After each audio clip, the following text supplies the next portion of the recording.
अरे जल्दी से नमाज पढ़ लेता हूँ, फिर अपनी मशूक को मिलने भी जाना है। और अभी रोजा खुलने में भी काफी वक्त पड़ा है।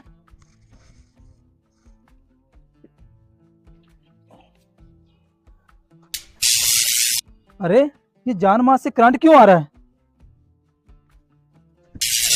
अरे इसने फिर से मुझे करंट मारा है।